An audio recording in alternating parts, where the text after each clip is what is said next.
மழை பொழிவு இனி பதிவாகும் என்றாலும் ரெட் அலர்ட் ஆனது விடுக்கப்படும். நேற்றைய பொழுதுல பார்த்தோம்னா ரெட் அலர்ட் வாபஸ் பெறப்பட்டது. இன்று மீண்டும் ரெட் அலர்ட் விடுக்கப்பட்டிருக்கிறது என்றால் தற்பொழுது அந்த ஆழ்ந்த காற்றழுத்த தாழ்வு மண்டலமானது வலுப்பெற தொடங்கி இருக்கிறது என்று அர்த்தம்.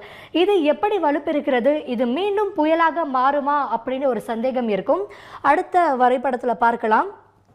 இப்போ நம்ம காலையில் பதிவிட்டிருந்தோம், இந்த ஆழ்ந்த காற்றழுத்த தாழ்வு மண்டலமானது மழையை மிதமான மழை முதல் சற்றே கனமழை தான் சென்னைக்கு கொடுக்கும் அப்படின்னு. ஆனால் திடீர்னு ரெட் அலர்ட் விட்டுருக்காங்க. காஞ்சிபுரம், திருவள்ளூர், சென்னை, செங்கல்பட்டு மாவட்டங்களுக்கு தற்பொழுது பள்ளியும் நாளைக்கு விடுமுறை விடப்பட்டிருக்கிறது என்றால் மழை பொழிவு தொடரப்போகிறது.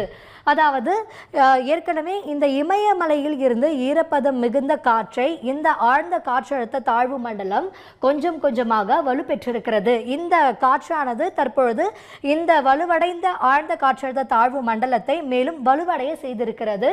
இது கொஞ்சம் கொஞ்சமாக தான் இழந்த சக்திகளை மீண்டும் பெற்றுக் கொண்டிருக்கிறது. இது அடுத்து இன்னும் கொஞ்சம் சில மணி நேரங்கள் கழிச்சு பார்த்தோம்னா இது புயலாக மாறவும் வாய்ப்பு இருக்கிறதாக தெரிவித்திருக்கிறார்கள் வானிலை ஆய்வாளர்கள்.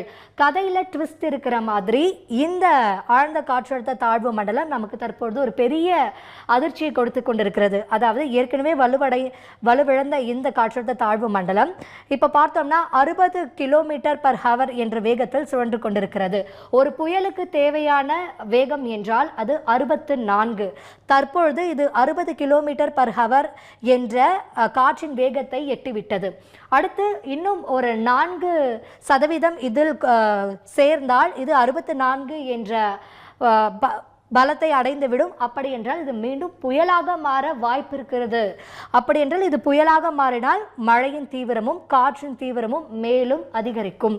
எந்தெந்த மாவட்டங்களில் மழை பொழிவு தீவிரமடையும் அப்படின்னு பார்த்தோம்னா தற்பொழுதைய சூழல்ல வடகடலோர மாவட்டங்கள் மற்றும் தெற்கு ஆந்திர பகுதிகள்